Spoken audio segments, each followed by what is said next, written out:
negara-negara gitu. Nah, kalau dilihat bahwasanya terjadi musim kemarau itu kebakaran, ya kan, akan tetapi kenapa udah 20 tahun lebih Provinsi Riau itu selalu terjadi kebakaran? Mengapa tidak dicari apa sumber masalahnya gitu? Apa sumber bahkan tadi apa sumber masalahnya? Tidak ada air, kenapa tidak ada air kan begitu? Tidak ada cadangan air, kenapa bisa seperti itu? Nah, terus itu banjir karena bahwasanya sungai meluap ataupun tidak punya cukup daya tampung lagi begitu. Nah, 20 tahun untuk kebakaran ini tidak mungkin pemerintah tidak tahu penyebabnya kan begitu. Pemerintah tidak mungkin tidak tahu penyebabnya, dan mereka pasti sudah tahu siapa para pelakunya. Nah, tapi apakah pemerintah atau penegak hukum mau kan gitu berani untuk menaikkan atau mengambil sikap bahwasanya ya yang bersalah ya tetap bersalah.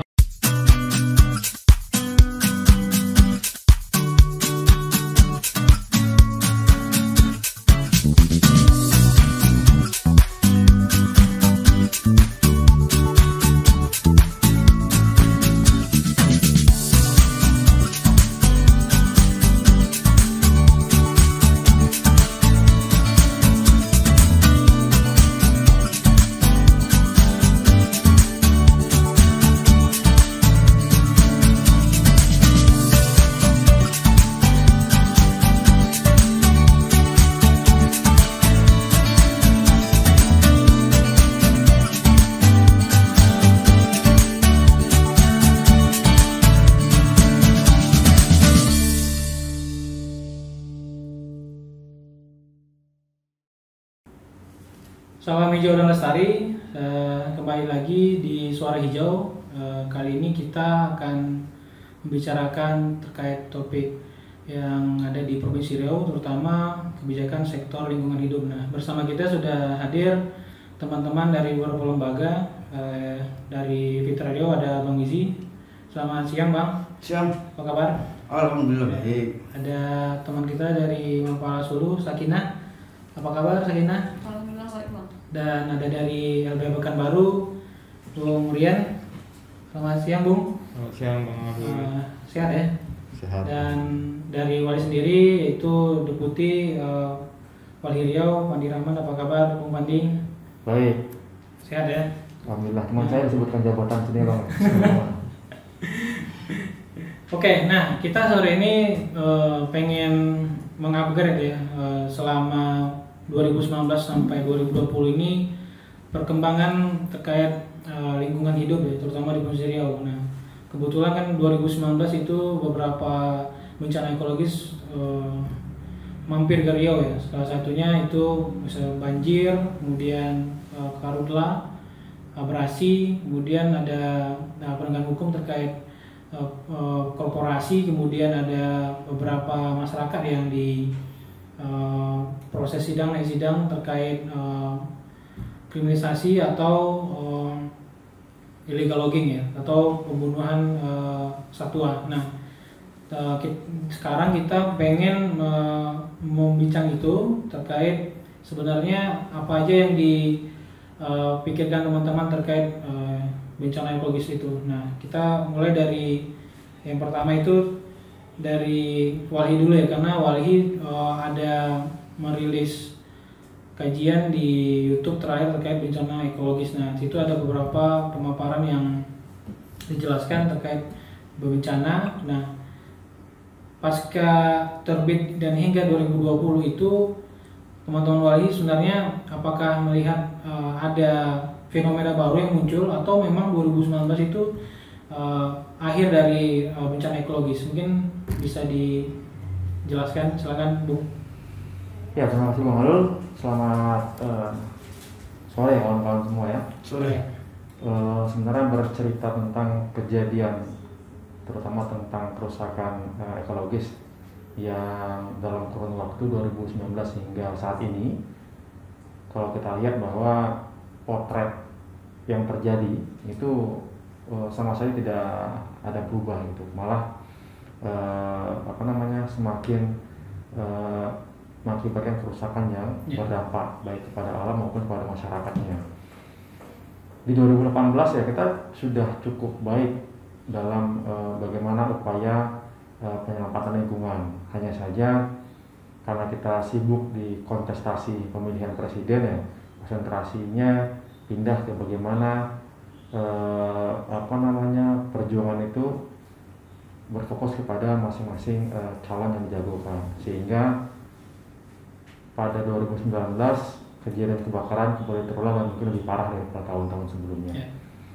Ya kalau kita potret dari kejadian ini terkait dengan kebakaran, kemudian kerusakan yang berakibat dari kerusakan gambut, kemudian banjir, dan pastinya juga abrasi, deforestasi, dan pastinya juga kriminalisasi terkait dengan bagaimana masyarakat berjuang mempertahankan wilayah kelolanya. Nah, selama ini juga konflik terjadi erat kaitannya dengan bagaimana penguasaan sumber daya oleh segelintir orang maupun kelompok tertentu. Bercerita soal ini ya, kita lihat pasca terpilihnya gubernur juga gitu kan, yang beliau punya perspektif baik terhadap rencana penyelamatan lingkungan, tapi belum diimplementasikan oleh pelaksana teknisnya gitu. Dalam hal ini ya OPD terkait. Bercerita tentang waktu 2019 hingga 2020 juga sudah terbit Perda Rencana Tata Ruang Wilayah Provinsi Riau pada 10 tahun 2018 ya. 18. Ya bagaimana rencana tata ruang ini tidak didukung oleh kesesuaian dengan daya tampung dan daya dukung lingkungan. Nah ini juga pastinya melanggengkan bencana ekologis yang terus terjadi di Provinsi Riau. Nah pastinya kita harapkan sudah banyak kebijakan dari pusat ke daerah. Nah ini belum diimplementasikan dengan baik. Selalu kita dengar bahwa masyarakat menjadi tertuduh atas sebuah kejadian kebakaran. Nah yang kalau kita rujuk penyebabnya bahwa tidak ada pengakuan atas wilayah kelola masyarakat, sehingga wilayah ini menjadi wilayah yang katakanlah abu-abu, masih wilayah yang dikuasai oleh pemerintah tapi tidak ada yang mengelolanya. Kebijakan perhutanan sosial ini harapannya dapat menyelesaikan hal seperti ini. Nah, masyarakat diberikan hak secara legalitas untuk sebuah wilayah agar ini dikelola secara komunal. Nah ini juga sesuai dengan tujuannya perhutanan sosial yang merupakan salah satu proyek strategis nasional yang bertujuan untuk menyelesaikan konflik, juga pastinya mengatasi kesenjangan ekonomi, juga untuk Riau sendiri mampu mengatasi kejadian kebakaran. Nah untuk Riau sendiri bahwa progres capaian ini masih sangat rendah karena belum menyasar kepada penyelesaian konflik, hanya menyasar kepada wilayah-wilayah yang free and clean. Harapannya ya PS ini dapat menjadi obat penyelesaian dari masalah tadi yang saya sebutkan. Nah pastinya juga tata ruang yang tidak berkeadilan lingkungan yang dituangkan pada Perda RT/RW kita pastinya ya turut menyumbang kejadian kerusakan lingkungan yang sama-sama kita ketahui bahwa dominasi kerusakan yang terjadi di Riau ini terjadi di wilayah gambut dan pesisir. Harapannya ya kebijakan yang ada ini dapat selaras dengan kebijakan daerah dan pastinya mendapatkan dukungan dari masyarakat. Mungkin berarti Walhi melihat masih fenomena itu akan ada potensi akan kembali lagi kalau melihat dari kebijakan yang masih dibuat pemerintah itu tidak menyeluruh ya, dan terlihat dari kebijakan itu sendiri belum bisa menyasar ke masalah yang sebenarnya gitu. Ya karena prosesnya tidak melibatkan partisipasi masyarakat. Ya, itu juga jadi masalah ya. Oke, terima kasih. Nah kita ke Bang Nizi, mungkin kita pengen dengar juga Fitra melihat fenomena bencana ekologis ini selama 2019 hingga 2020. Nah gimana Fitra melihat bencana ekologis itu? Silakan. Iya, terima kasih Bang Alul. Jadi kalau dilihat bencana ekologis, jadi memang ada semacam tren yang berulang-ulang nih Bang Pandi ya di Riau. Jadi seolah-olah bencana itu seakan-akan tidak ada penanganan yang tepat, Ya. sehingga bencana itu berulang-ulang setelah. Nah, artinya memang idealnya di dalam pengelolaan kebijakan, pengelolaan lingkungan, tata kelola lingkungan, sebenarnya kan bisa mengatur sebenarnya, karena setiap bencana ini kan bukan sifatnya mendadak, bahkan Riau bencana ini kan bisa diprediksi, misalnya musim kemarau akan kebakaran, nah, musim hujan akan banjir. Dia tidak ada sifatnya bencana yang sifatnya mendadak seperti gempa, seperti apa. Itu kan bisa diprediksi. Nah, ketika ini bencana sudah bisa diprediksi, maka pola penanganan itu juga bisa direncanakan sebaik-baik mungkin dengan kebijakan-kebijakan yang ada. Nah, lalu dengan berulang-ulangnya bencana ini terjadi, lalu kita coba telusuri apa saja kebijakan yang lahir untuk mengatasi bencana-bencana ini. Memang tampaknya secara khusus itu belum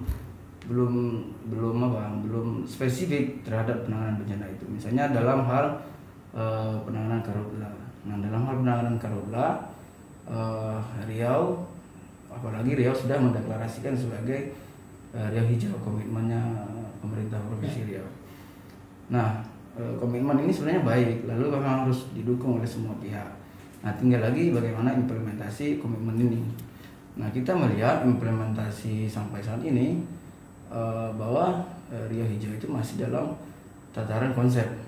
Dia belum diturunkan ke dalam rencana aksi. Nah, bahkan di awal-awal pemerintahan Provinsi Riau periode ini, bahkan seakan memaksa bahwa Riau Hijau ini harus masuk dalam terimplementasi ke dalam program kegiatan. Nah, sehingga itu memang seakan-akan dipaksakan masuklah ke dalam terjemahannya visi misi yang kedua. Nah, akhirnya itu seakan dipaksakan. Lalu keinginan publik atau keinginan masyarakat sipil, apakah Riau Hijau ini hanya sebatas diturunkan ke dalam rencana kegiatan dan program serta terbiayainya anggaran, atau memang punya konsep besar yang harus dibangun, entah itu melahirkan semacam perda atau pergub gitu dan sebagainya. Nah, ini yang seharusnya harus didorong.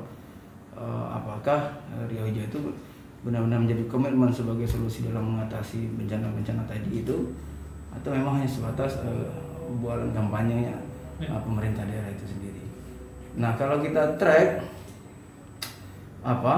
pembangunan lingkungan hidup di Provinsi Riau, nah sebenarnya ada komitmen untuk menjalankan itu penanganan bencana itu. Nah, dalam konsep pembangunan tentu memiliki indikator kinerja. Nah, indikator kinerja yang lingkungan itu masih mengacu kepada dua indikator besar, yaitu indeks IKHL, indeks kualitas lingkungan hidup, dan emisi rumah kaca GRK. Nah, dari dua indikator ini sebenarnya bisa diterapkan lagi. Nah, misalnya dalam indeks kualitas lingkungan hidup. Indeks kualitas lingkungan hidup itu bisa diukur dari pengelolaan air, udara, dan tutupan lahan. Begitu juga emisi itu diukur dari tiga aspek ini tadi. Nah, kalau kita melihat dalam komitmennya kebijakannya pemerintah Riau itu memang cenderung masih banyak di sektor lahan. Jadi penurunan emisinya itu dihitung dari pengelolaan lahan, hutan dan lahan. Sedangkan untuk IKHL itu ada tiga indikator, air, udara, dan lahan. Jadi kalau ditarik bahwa Riau Hijau itu sebenarnya tuh koneknya ke dua indikator pembangunan ini. Lalu apakah kegiatan yang rutinitas selama ini terkait dengan mendukung IKHL dan emisi ini diklaim sebagainya konsep Riau Hijau, itu kan tidak bisa dikatakan, tidak bisa diklaim. Karena itu udah dari sebelum Riau Hijau ada, itu sudah ada. Dan artinya memang harus ada semacam konsep Riau itu yang mau diinginkan itu seperti apa, bagaimana. Nah, akhirnya memang ada semacam perselisihan pendapat antara pemerintah dengan masyarakat sipil itu sendiri. Nah, kemarin juga bahkan kita ingat betul Riau ini menjadi pilot proyek pembangunan rendah karbon. Salah satu modal Riau menjadi daerah pembangunan rendah karbon adalah karena punya ini komitmen Riau Hijau tadi. Sehingga mau tidak mau pemerintah dipaksa untuk melahirkan konsep besar Riau Hijau itu sendiri. Karena sebagai daerah pilot pembangunan rendah karbon harus ada ini tadi komitmen Riau Hijau itu. Nah, jadi memang kalau dikaitkan dengan kebencanaan tadi memang saya lebih cenderung memang bencana di Riau itu masih bisa diprediksi, sehingga pola penanganan itu memang harus dapat direncanakan. Jadi tinggal lagi komitmennya si pemerintah daerah, apakah mau menyelesaikan masalah ini, persoalan ini atau tidak. Itu juga permasalahan yang lain, konflik dan segala macam. Masuk akses terhadap hutan dan segala macam yang masih terbatas untuk masyarakat tempatan. Padahal dia yang apalagi masyarakat adat yang notabene memang punya sejarah kuat terhadap penguasaan wilayah tersebut. Demikian Bang. Terima kasih. Berarti menurut Abang memang hadirnya visi Riau Hijau ini memang dorongan dari nasional juga, karena memang ada komitmen ya. Tapi kan indikatornya masih indikator lama tuh Bang ya, masih dipakai dua indikator tadi. Seharusnya indikatornya masih tetap dua itu ya? Jadi tidak ada indikator lain terkait dengan lingkungan, kecuali pemerintah pusat melahirkan satu indikator baru. Itu baru ada indikator pembangunan yang baru. Tapi untuk Riau sendiri belum bisa mencapai capaian itu tadi, di KHL itu ya. Terima kasih. Nah, kita beralih ke LBH nih. Nah, LBH juga punya concern terhadap isu lingkungan, terutama pendampingan terhadap masyarakat ya. Nah, apa kegelisahan teman-teman LBH melihat bencana ekologis nih yang sejak 2019 sampai 2020 ini juga masih ada ya? Baik, terima kasih Bang Ahlul.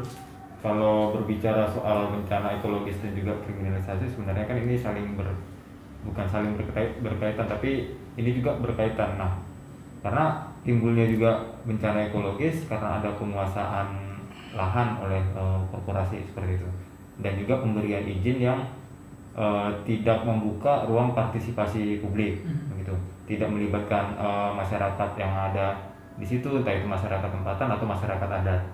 Nah, di tahun 2019 LBH Pekanbaru itu pernah menangani kasus kakek Safrudin, seorang petani di Rumbai di Kota Pekanbaru. Dia membakar lahan 20x20 untuk lahan pertanian yang kakek Safrudin itu untuk kehidupan keluarganya. Ya, mungkin berladang berarti. Berladang, petani tradisional, menanam cabai, ubi gitu.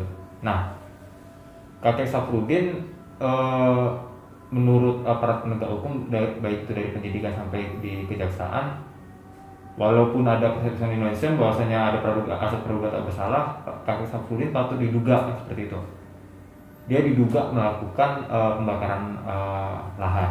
Nah, sementara itu kalau kita lihat ke belakang yang sudah para korporasi yang membakar lahan, yang diduga membakar lahan ini tidak sampai naik ke kejaksaan. Bahkan di kepolisian itu di SP3 oleh Polda Riau di tahun 2015. Ada 15 korporasi kalau saya tidak salah ingat yang di SP3. Nah, ini ada kesenjangan penanganan penegakan hukum. Untuk petani, mereka gencar menaikkan perkara ini sampai ke pengadilan. Tapi untuk korporasi, mereka enggan, begitu, para penegak hukum di kepolisian maupun di kejaksaan, mereka enggan untuk menaikkan perkara ini. Nah, di tahun 2019 juga kita menangani ini tahun 2019 dan 2020.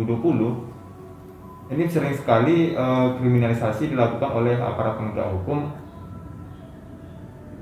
oleh korporasi yang menggunakan alat para penegak hukum gitu. Nah, di tahun 2019 ada Pak Bungku, masyarakat suku adat Sakai, yang menebang pohon, membersihkan lahan untuk lahan pertanian juga. Jadi sama-sama buka ladang gitu ya? Sama-sama buka ladang untuk keluarganya, untuk menanam ubi, yang ubi itu juga untuk dijadikan makanan keseharian, gitu. Nah, dia dilaporkan oleh PT Arara Abadi. Nah, dilaporkan oleh PT Arara Abadi. Sementara itu PT Arara Abadi dengan masyarakat adat Sakai ini sudah dari sejak tahun 90 sudah berkonflik. Nah, akhirnya Pak Bungku itu divonis bersalah dan divonis 8 bulan penjara. Nah, ini juga melihat bahwasanya penegak hukum tidak melihat penyerobotan ataupun perampasan lahan masyarakat adat oleh Arara Abadi. Bahwa pada waktu persidangan fakta itu dibukakan di persidangan dan ini tidak dipertimbangkan. Nah, ini ada kesenjangan ataupun perbedaan penegakan hukum juga. Nah, ada juga di Kepulauan Meranti soal pembakaran lahan juga seperti itu. Dan yang terakhir itu ada kasus Siberakun sama PT Duta Pama di Kabupaten Kalimantan. Nah, mereka dianggap melakukan pengerusakan dan divonis sesuai dengan tuntutan jaksa 4 tahun kalau saya nggak salah. Jadi vonis 4 tahun ada 5 orang. Seperti itu. Akan tetapi majelis hakim tidak melihat, para penegak hukum tidak melihat bahwasanya ada konflik yang terjadi antara perusahaan dengan masyarakat. Penegak hukum tidak melihat, pemerintah juga tidak melihat bahwasanya apabila hal ini terus dipelihara, klaim masyarakat, perampasan lahan oleh perusahaan itu dipelihara oleh negara, kita anggap itu dipelihara karena tidak kunjung selesai seperti itu. Dan itu dipelihara karena tidak kunjung selesai dan tidak ada penyelesaian dari atau upaya penyelesaian dari pemerintah sebagai penyelenggara negara, begitu. Nah ini yang akan menyebabkan kalau seandainya perlindungan hukum itu diberikan kepada para korporasi, ini yang akan seperti yang sampaikan Bang Miji tadi, trennya yang berulang-ulang itu terus terjadi. Sampai kapanpun akan terjadi dan nggak akan kunjung selesai. Akhirnya masyarakat adat ataupun masyarakat yang tinggal di daerah situ yang menjaga hutan, biasanya mereka menjaga hutan, itu akan terusir dari kediamannya. Mereka akan cari lahan baru dan di lahan baru mereka akan menjadi pengangguran. Mereka akan menjadi masyarakat yang mereka tidak punya tempat tinggal, mereka menjadi tunawisma begitu. Dan tempat mereka untuk kehidupan mereka sendiri. Untuk kehidupan sendiri pun tidak ada gitu. Nah, kalau misalnya mereka akhirnya turun ke lampu merah pun ditangkap sama Satpol PP. Pada akhirnya kan seperti itu karena ya lahan mereka yang dari hutan tadi udah dirampas, udah dikasih izinnya oleh negara ke korporasi begitu. Oke. Terima kasih Bung Dian. Berarti memang siklusnya masih di situ aja ya? Ya, siklusnya masih di situ dan nggak ada ujungnya. Ya, masih belum diselesaikan oleh pemerintah. Nah, kita pengen dengarkan juga dari suara teman-teman mahasiswa nih. Kebetulan sini hadir dari Mapala Sulu ya, ada Sakinah. Nah, kita pengen dengar apa kegelisahan teman-teman mahasiswa nih terhadap bencana yang berulang-ulang, kemudian masih masyarakat adat juga menjadi korban dari bencana ekologis itu. Apa keresahan teman-teman melihat isu tersebut? Ya baik, terima kasih Bang Ahlul. Jadi dari kami mahasiswa itu keresahan yang kami rasakan itu ya salah satunya kayak proses belajar mengajar gitu. Dari yang awalnya efektif menjadi tidak efektif dikarenakan ya seperti kabut asap yang terjadi setahun yang lalu itu para teman-teman guru maupun teman-teman mahasiswa itu mengeluhkan proses belajar mengajar yang sudah sangat tidak efektif. Nah, dengan tidak efektifnya itu maka para dosen ataupun guru mereka membebankan kami mahasiswa ataupun murid-murid itu dengan tugas yang banyak gitu, karena dikarenakan libur. Nah, dari paparan abang-abang sebelumnya, jadi itu kan gambaran bahwasannya bencana yang terjadi di Riau ini itu belum ada solusi yang konkret gitu. Karena ini kan seperti yang telah dipaparkan tadi, ini adalah bencana yang bisa diprediksi yang terus berulang. Namun realita yang kita lihat sekarang ini, cerminan yang kita lihat sekarang ini terjadi lagi. Nah, memang seharusnya ada langkah konkret dan itu harus dilaksanakan oleh seluruh masyarakat maupun mahasiswa untuk kritis dalam ikut berpartisipasi dalam melawan bencana ini yang terjadi tahun ke tahunnya. Begitu. Oke, terima kasih.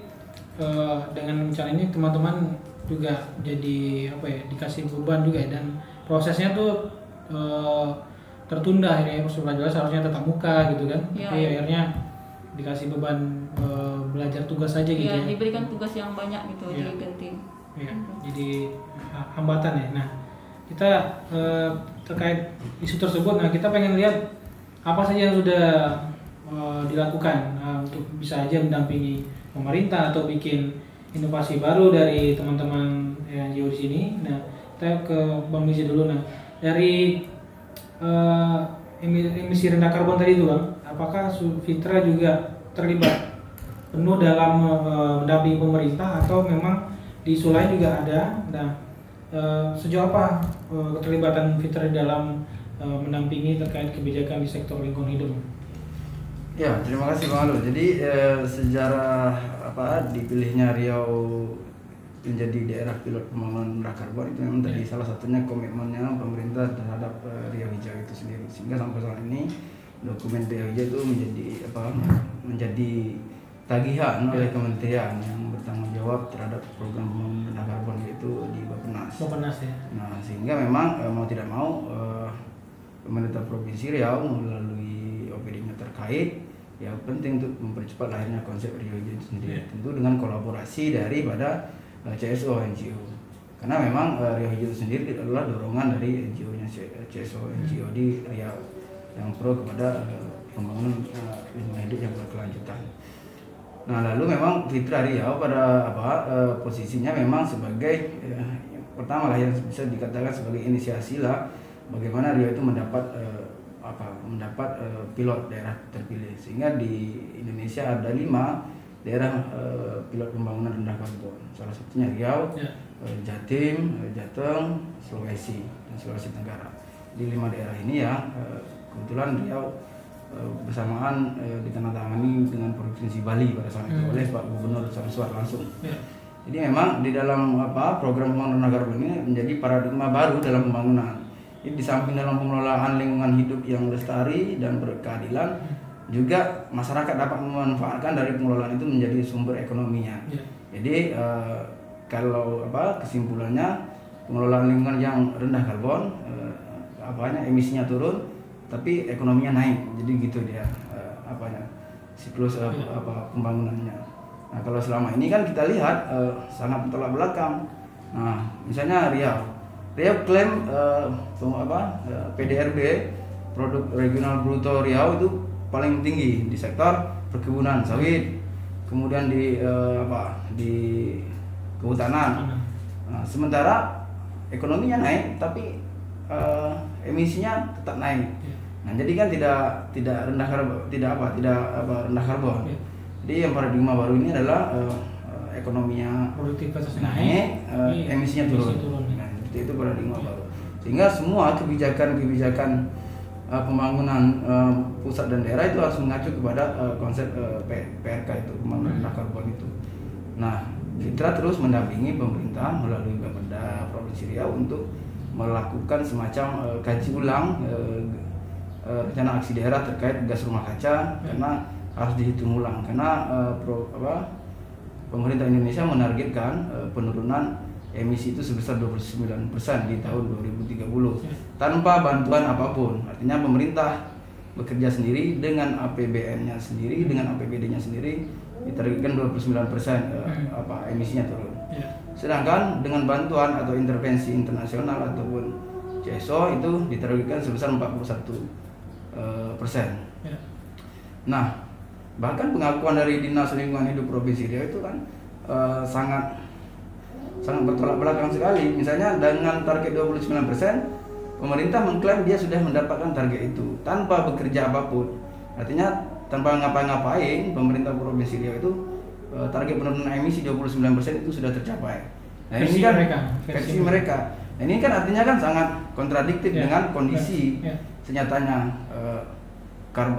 Emisinya tidak turun, justru terjadi peningkatan emisi, deforestasi terjadi, segala macam, lahan kritis dan segala macam. Nah, artinya memang mau tidak mau pemerintah harus membuka peluang kolaborasi dengan masyarakat untuk mencapai ini tadi target penurunan emisi sebesar 41%. Nah, kalau diharapkan dengan pemerintah, dia tentu bekerja dengan target indikator pembangunannya. Kalau 29% tanpa intervensi apapun sudah tercapai, maka ngapain dia menambah pekerjaan baru?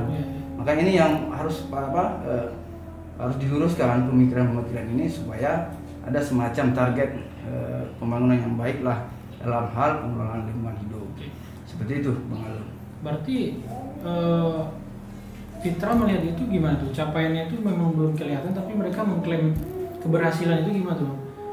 Fitra melihat itu? Iya, dengan target 29%, dengan program kegiatan yang selama ini dijalankan dalam hal pengelolaan lingkungan hidup, penurunan emisi itu sudah tercapai. Mereka anggap sudah selesai. Sudah tercapai 29%. Artinya kan satu titik kesalahannya adalah pemerintah menargetkan penurunan emisi hanya 29%. Ya.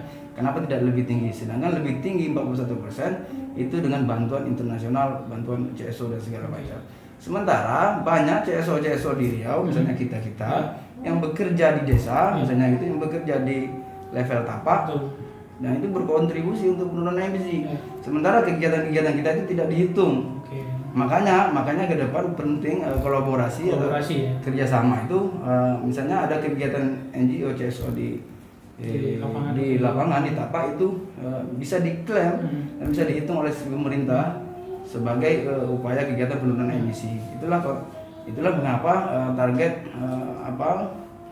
penurunan emisi itu 41% dengan bantuan pihak luar seperti itu. Terima kasih Bang Komisi. Nah, ke Bung Pandi melihat program pemerintah, nah apa saja aktivitas yang dilakukan Wali selama mendampingi pemerintah terutama dalam penanggulangan bencana dan isu-isu lingkungan di Provinsi Riau? Ya, sebenarnya dari pasca kejadian 2015 kan sudah banyak belajar ya. Pasca juga gugatan CLS yang masyarakat Riau sampaikan juga sudah banyak perubahan. Hanya saja kesungguhan ini belum 100% mereka laksanakan. Penanganan kejadian bencana itu hanya sifatnya temporari sementara, gitu. Belum menyasar kepada akar persoalan. Kebijakan pemerintah sudah sangat baik menurut kita ya. Hanya saja proses implementasinya itu belum sungguh-sungguh gitu. Percuma dorongan kebijakan selalu kita sampaikan agar perbaikan tata kelola dan pengelolaan lingkungan hidup itu lebih berpihak kepada lingkungan dan masyarakat, tapi proses pelaksanaannya tidak sebagaimana kita harapkan. Nah, inilah mengapa walaupun sudah jauh kita prediksi, tapi ketika terjadi kebakaran hanya dipadamkan. Ketika terjadi banjir hanya diungsikan gitu loh. Bukan menyasar kenapa sih kebakaran terus terjadi. Padahal selalu disampaikan bahwa sulit dipadamkan karena sumber air tidak ada. Nah, itu kan sudah jelas. Masalah di situ ya. Ya, kemudian banjir karena apa? Sungai meluap. Nah, ini kan setiap tahun narasi selalu begitu. Makanya kebijakan bagaimana pemerataan penguasaan lahan ini harus diberikan kepada masyarakat yang secara turun-temurun mereka sudah terbukti mampu kok mengelola dan mereka mendapatkan manfaat ekonomi dari pengelolaan itu. Banyak yang menyampaikan bahwa masyarakat sebagai pelaku pembakar. Nah, kita lihat masyarakat yang mana gitu loh. Dan setiap tuntutan yang disampaikan itu tidak sesuai dengan bagaimana fakta di lapangan. Masyarakat bersihkan pekarangan, kemudian mereka membakar serasa sampahnya dikenakan undang-undang perkebunan. Dia nggak buka kebun di situ. Halamannya nggak untuk kebun, mereka bersihkan. Makanya hal seperti ini selalu ditentang oleh kawan-kawan jaringan di tingkat lokal.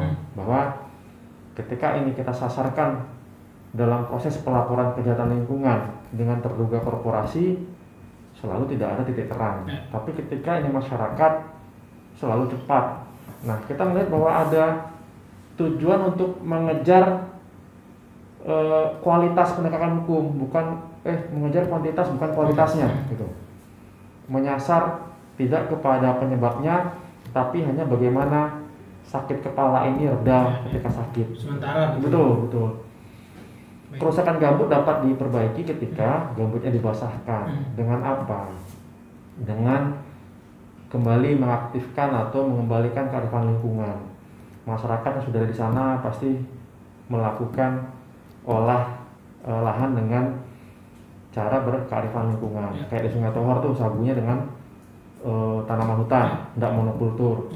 Nah, mereka juga tidak butuh kanal gitu kan. Nah, juga bagaimana daerah pesisir yang saat ini rusak itu juga dimulai dari adanya ekspansi pembukaan lahan untuk sejumlah konsesi. Nah, lagi-lagi masyarakat pasti terancam, dari pinggir terancam, dari tengah terancam, dari atas terancam karena penurunan muka gambut. Nah, kebijakan yang kita sasar selama ini bagaimana perbaikan terkait dengan revisi perizinan.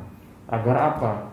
Agar sejumlah konsesi yang terus terbakar dan kita temukan mereka tidak mampu menjaga konsesinya agar tidak terbakar, itu diberikan kembali kepada masyarakat. Nah, jadi kalau nggak mampu ngolah 10.000, ya kenapa minta 10.000 gitu loh.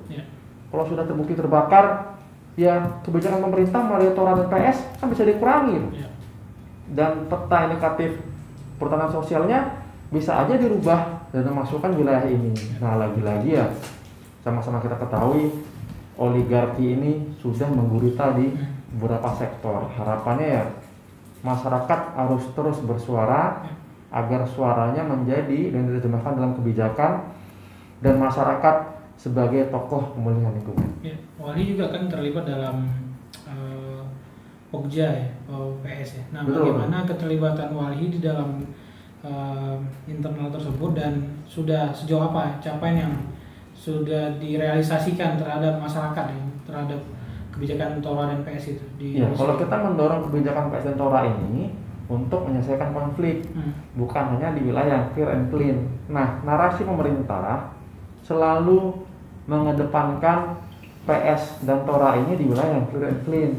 Sementara akar masalahnya kan di wilayah yang berkonflik, wilayah masyarakat yang diberikan izin. Nah, kemudian inilah menjadi konflik. Harapannya kita wilayah yang ini, yang abu-abu kata pemerintah ini, dapat diselesaikan dengan skema 2 ini. Nah, sementara penerjemahan misinya kedua Riau Hijau ini tidak disambut baik dengan kebijakan OPD, dalam hal ini Dinas Lingkungan dan Kehutanan gitu. Nah, sementara juga capaian Riau ini kan rendah dari target 1,3 juta.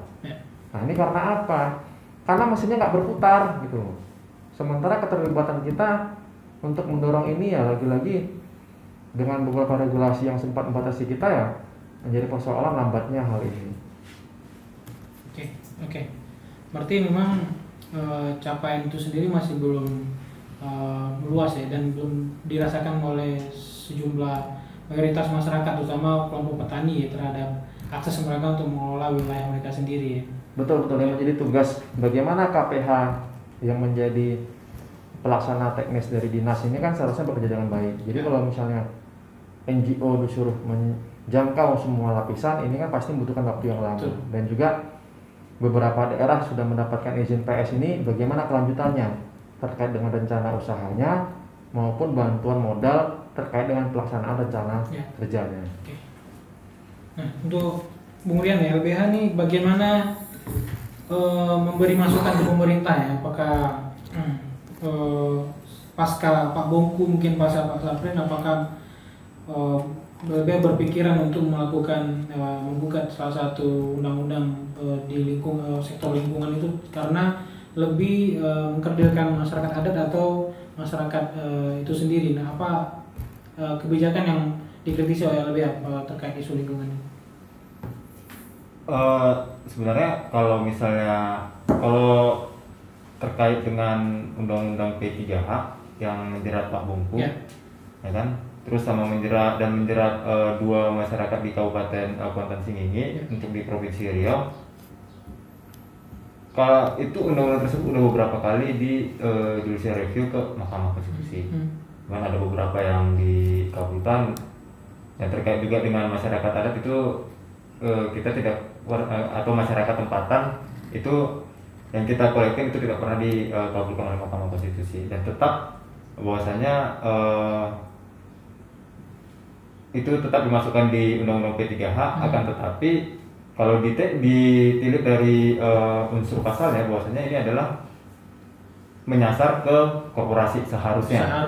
Seharusnya. Ini kalau di bahasa Iya. di undang-undang itu adalah korporasi ataupun kelompok yang terorganisasi Betul. yang mencari keuntungan ataupun untuk bertujuan untuk Betul. komersial begitu, bukan untuk masyarakat yang membuka lahan perladangan tradisional begitu. Nah, kalau seperti yang dibilang Bang Fandi tadi bahwasanya pemerintah kita sudah punya regulasi yang cukup baik begitu ya, punya mekanisme yang cukup baik, hanya saja implementasinya belum dapat dilihat maksimal begitu. Ya. Nah, seperti yang saya bilang tadi bahwasanya ini ada terlihat bencana ekologis dan juga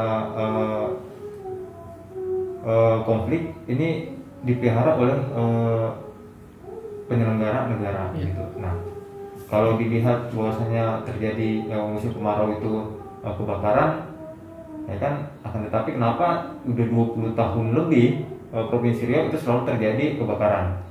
Mengapa tidak dicari apa sumber masalahnya begitu? Apa sumber Bang tadi, apa sumber masalahnya? Tidak ada air, kenapa tidak ada air kan begitu? Ya. Tidak ada cadangan air, kenapa bisa seperti itu? Nah, terus itu banjir karena bahwasanya sungai meluap ataupun tidak punya cukup daya tampung lagi begitu. Nah, 20 tahun untuk kebakaran ini tidak mungkin pemerintah tidak tahu penyebabnya kan begitu. Ya.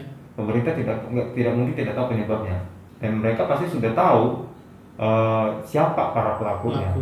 Siapa para pelakunya. Nah, tapi apakah pemerintah atau penegak hukum mau kan gitu? Berani untuk menaikkan atau mengambil sikap bahwasanya ya yang bersalah ya tetap bersalah Ya. gitu. Ataupun kalau dia sudah diduga bersalah harus dibuktikan semampu mereka membuktikan para petani atau peladang yang dikriminalisasi begitu. Tidak ada perbedaan antara masyarakat dan korporasi. Mengapa mereka mati-matian untuk mengkriminalisasi petani seperti Pak Safruddin untuk kasus pembakaran lahan, dan juga terkait dengan pengerusakan hutan, mereka mati-matian untuk membuktikan Pak Bungku bersalah. Ya. Nah, tapi kalau untuk korporasi ya kita tidak punya cukup bukti gitu. Nah, sejauh ini kita punya mekanisme yang cukup baik begitu. Tetapi untuk akhir-akhir ini ada 2 undang-undang yang sudah disahkan, Undang-Undang Minerba dan juga Undang-Undang Cipta Kerja gitu. Dan ini justru malah makin mengusir masyarakat itu sendiri, dan makin penjara juga akan penuh dengan masyarakat atau petani-petani yang mencari kebutuhan hidup gitu. Nah, ya oke lah, bahwasanya kalau di penjara kan dapat makan gratis kan gitu, dapat makan gratis. Nah, tapi kan kemerdekaannya kan di penjara, atau kemerdekaannya kan dirampas oleh negara dengan dalil bahwasanya mereka bersalah melanggar Undang-Undang Minerba ataupun melanggar Undang-Undang Cipta Kerja yang baru saja disahkan gitu. Berarti dari pandangan teman-teman LBH tuh paradigma penegak hukum terutama hakim, jaksa, dan polisi itu dalam menentukan tersangka terkait isu undang-undang lingkungan hidup itu memang ada kekeliruan ya. Seharusnya kan tadi kayak seharusnya itu yang menyasar itu korporasi tadi ya. Benar. Nah, malahan di kenyataannya banyak pasal itu digunakan untuk menjerat masyarakat adat, terutama petani dan masyarakat lainnya gitu ya. Oke, terima kasih Bung Rian. Nah, kalau dari teman mahasiswa tuh aktivitas apa aja yang selama ini terlibat dalam gerakan sosial ya? Apa aja kegiatan aktivitas yang bisa disampaikan? Kan di sini juga ada kayak LBH, apakah pernah terlibat dalam solidaritas masyarakat adat atau aktivitas melawan asap atau lain-lain? Silakan. Nah, kalau dari kami Mapala Suluh, akhir tahun kemarin di Oktober 2019 kemarin, kami mengundang Bang Alul sendiri sebagai pemateri ya di acara kami, acara seminar, yaitu acara penyebab terbakar. Nah, itu kami mengadakan acara itu kan berangkat dari dengarnya kami bahwasannya ada salah satu teman yang orang tuanya ternyata itu bekerja di lahan di perusahaan yang merupakan terdakwa yang menjadi pembakaran hutan. Nah, dari situlah kami mengadakan penyedertahuan melalui kegiatan seminar tersebut. Nah, seminar tersebut dihadiri oleh beberapa mapala di Universitas Riau dan di mapala luar dan kemudian mahasiswa-mahasiswa FKIP. Nah, harapannya dengan kegiatan yang kami adakan kemarin itu terbukti menyadarkan bahwasannya ada teman-teman yang setelah kegiatan tersebut itu mengakui bahwasannya orang tua mereka bekerja di perusahaan yang terdakwa tersebut. Ya. Nah, ini kan merupakan ironi bagi kita bahwasannya mereka hidup dari orang tua yang bekerja di perusahaan tersebut. Cuman ya mau bagaimana lagi kan, namanya juga mahasiswa yang mereka masih menyandarkan kebutuhannya kepada orang tua gitu. Itu sih. Terakhir yang kami lakukan itu untuk banjir, kami melakukan penggalangan dana di kampus yang untuk banjir yang ada di Rohol. Kalau dari teman-teman mahasiswa melihat bencana itu, apa tawaran yang seharusnya dilakukan oleh pemerintah? Seperti apakah penegak hukum harus menyasar perusahaan, tidak boleh masyarakat adat, atau bagaimana seharusnya pemerintah bekerja gitu? Ya, seharusnya pemerintah harus bekerja tegas untuk menghukum para pelaku perusahaan. Tapi yang itu tadi ironinya, para teman-teman orang tuanya banyak juga yang bekerja, sebagian dari mereka bekerja di orang tuanya sebagai pegawai di perusahaan tersebut. Ironi juga sebenarnya kami untuk membahas itu. Ya. Oke. Nah, kita udah masuk ke sesi terakhir ya.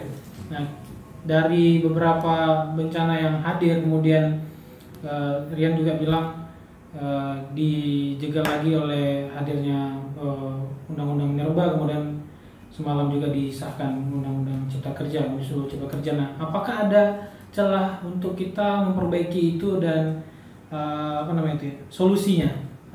Tawaran baru dari kita melihat kerumitan pemerintah dalam menangani isu lingkungan. Apakah ada celah bagi kita itu? Nah, saya mau tanya ke Rian, apakah masih ada solusi atau peluang kita untuk memberikan masukan kepada pemerintah? Tawarannya seperti apa? Ya, kalau kita melihat bahwasanya undang-undang minerba dan juga undang-undang ciptaker sebenarnya masih ada solusi untuk judicial review, ya. Gitu. Nah, ini narasi yang seperti ini yang selalu disampaikan oleh pemerintah dan juga anggota dewan. Kalau tidak sepakat, ya kan ada upaya hukum yang bisa dilakukan. Nah, tetapi sebenarnya narasi ini adalah suatu narasi yang cukup blunder, narasi yang cukup ya kita tahu bahwasanya kalau misalnya anggota dewan dan juga dari pemerintah itu jawabannya selalu diplomatis dan birokratis seperti itu. Nah, tapi sebenarnya pernyataan itu sebenarnya harusnya tabu untuk diucapkan mereka yang membuat suatu kebijakan. Kalau tidak sepakat bisa ada upaya hukum. Ya. Nah, dia tidak melihat bahwasanya kalau dilakukan suatu upaya hukum berarti ada yang salah dari kebijakan yang dilakukan, Betul. yang dikeluarkan begitu. Ya. Nah, dia sudah para anggota dewan dan juga pemerintah sudah melihat ada gejolak dari masyarakat, tapi disampaikan bahwasanya ya nanti kan bisa judicial review. Itu suatu pernyataan yang sangat konyol sebenarnya. Nah, solusinya memang masih ada judicial review dan itu akan kita terus upayakan seperti itu dan kita perjuangkan. Nah, tapi sebenarnya yang kita mau sebenarnya untuk pemerintah ataupun anggota dewan juga harus melihat sebelum dilakukan judicial review mereka harusnya sadar untuk mencabut undang-undang tersebut. Itu harapan kita seperti itu ya, walaupun itu memang harapan yang cukup yang cukup tinggi begitu ya. Dan kita yakin mereka tidak mau melakukan itu. Gitu. Dan juga kita yakin bukan kita yakin, kita juga kita optimis bahwasanya kalau kita judicial review ini akan diterima oleh Mahkamah Konstitusi. Cuman belakangan kita juga tahu bahwasanya undang-undang Mahkamah Konstitusi juga direvisi oleh anggota dewan. Nah, kita tahu apakah ada jual beli kebijakan di sini, atau jual beli pasal begini, ada tawaran dari anggota dewan ataupun ada tawaran dari Mahkamah Konstitusi. Kita tidak tahu, cuman itu yang kita takutkan. Tapi kita tetap optimis bahwasanya masih ada yang bisa diharapkan dari anggota dewan, pemerintah maupun Mahkamah Konstitusi nantinya. Nah, juga terkait dengan undang-undang atau peraturan yang sudah ada begitu.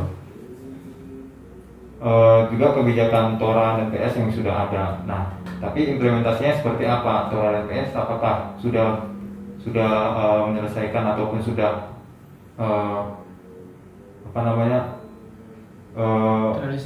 terrealisasi? Apakah konflik yang terjadi itu apakah sudah diselesaikan begitu?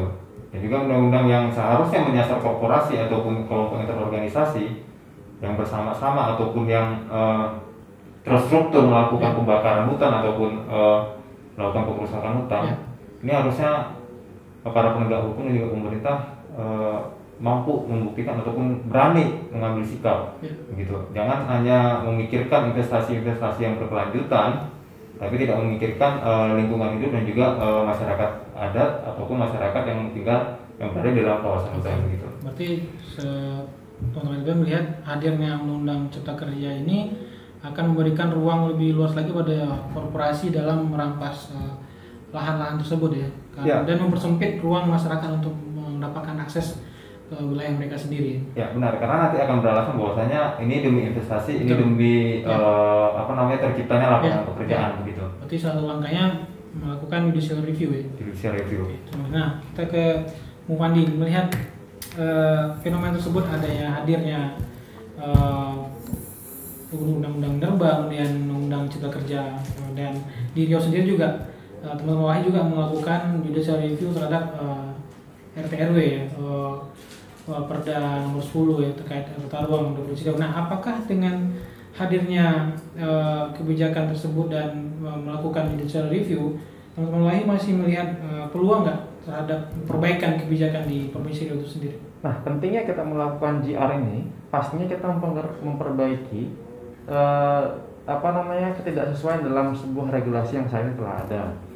Nah, kita tahu bahwa dalam salah satu materi Perda 10/18 ini dikuranginya wilayah gambut yang tidak boleh diberi izin, dan kemudian juga ada beberapa pasal yang kemarin kita ributkan soal setiap usulan terkait PS dan TORA dan perencanaan penggunaan kehutanan harus dibahas oleh DPR sebelum mendapatkan hasil oleh gubernur.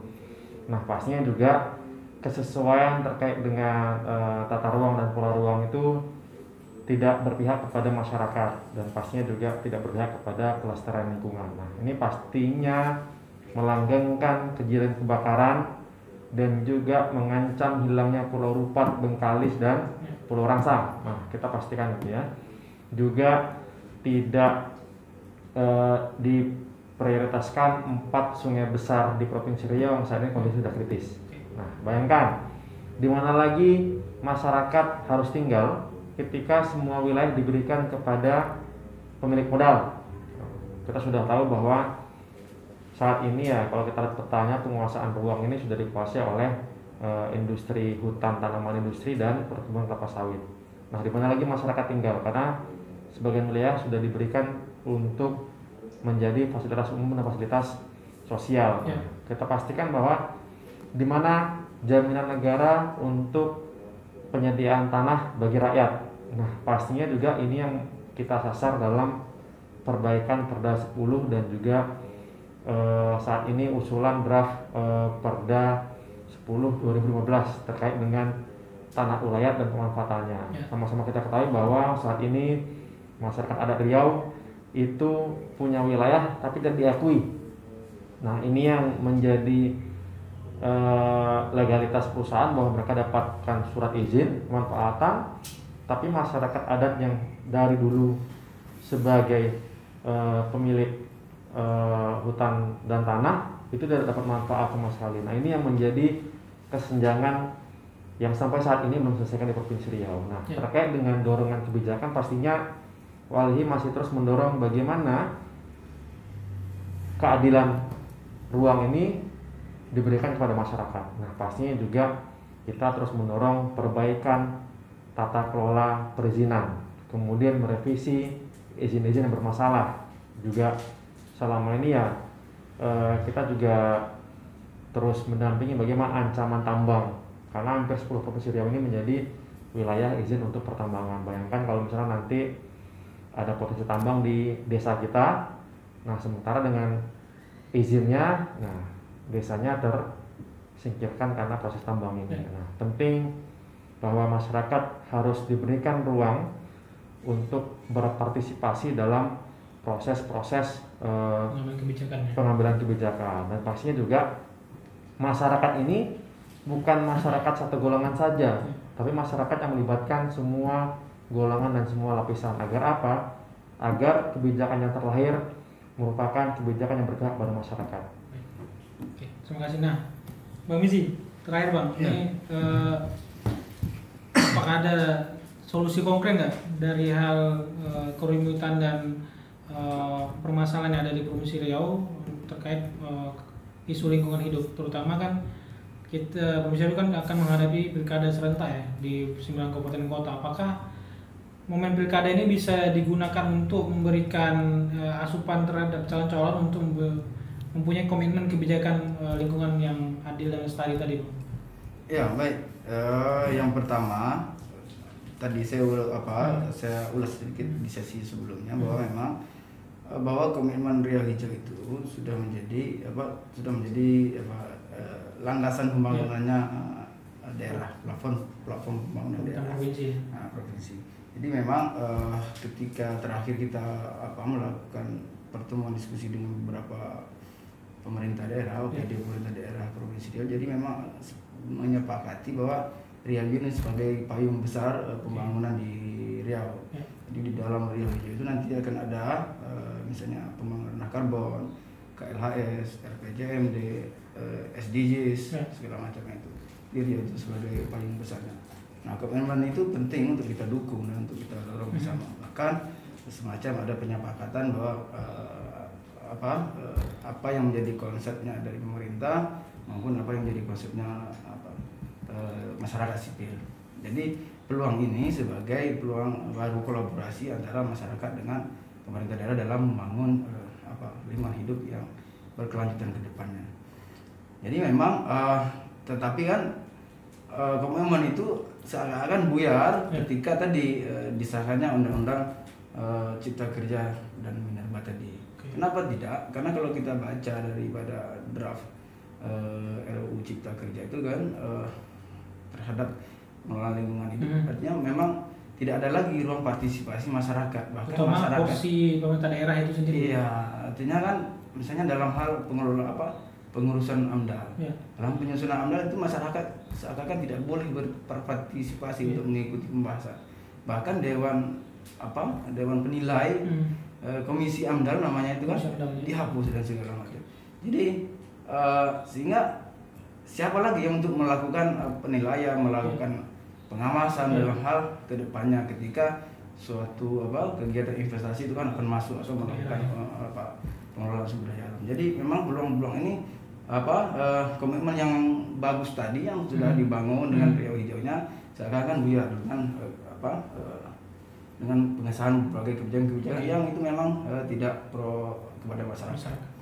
Jadi pernyataan pertama saya terkait dengan pengesahan RUU Cipta Kerja ini memang bahwa hukum itu tidak lagi sebagai panglima di negara ini, tapi hukum itu sudah menjadi alat untuk melanggengkan kekuasaan. Jadi wajar saja muncul mosi tidak percaya dari masyarakat terhadap pengesahan ini karena keberpihakan pemerintah kepada masyarakat itu seakan-akan tidak ada.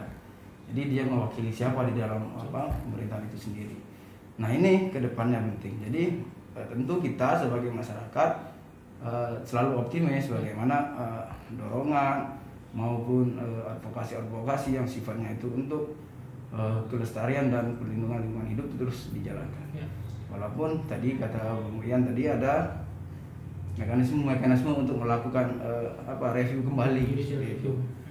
Nah, itu menjadi peluang juga kepada kita untuk melakukan pengawalan dan perbaikan itu sendiri. Berarti memang kebijakan Riau Hijau harus dikawal ya sama masalah sipil dan harus dikawal karena tadi agar tidak masuk angin dan berubah pikiran lagi di tengah jalan, Bang ya. Jadi itu penting sekali dikawal, jangan sampai ada intervensi lagi. Betul. Nah, kalau kita kaitkan dengan sistem pemerintahan sebenarnya provinsi kita juga mendorong bagaimana pemerintah provinsi itu tidak terlalu terikat dengan pemerintah pusat. Ya. Karena dengan kewenangan diskresinya, dengan kewenangan desentralisasinya, tentu pemerintah daerah atau kepala daerah punya diskresi yang bisa dibuat sendiri dengan kondisi dan Kebutuhan, karakteristik ya. dan kebutuhan Ya. itu sendiri. Jadi seperti itu. Oke, terima kasih. Nah, ke teman-teman, kita sudah di penghujung acara. Nah, saya sangat berterima kasih terhadap teman-teman sudah memberikan pandangan terkait isu bencana dan kebijakan sektor lingkungan hidup. Nah, ini kita juga berharap ada kebijakan yang tetap pro kepada lingkungan, kemudian di masyarakat, dan lebih mengedepankan kelestarian alam dan tidak merusak lingkungan. Nah, kita pengen itu bisa menjadi masukan terhadap pemerintah, terutama provinsi itu sendiri. Nah, sekali lagi terima kasih kepada Bang Mizi, Sakinah, dan Bung Rian dan Bung Pandi sudah bersedia hadir. Dan mungkin sore hijau akan kembali lagi di pertemuan berikutnya. Sampai jumpa. Salam adil dan lestari. Lestari.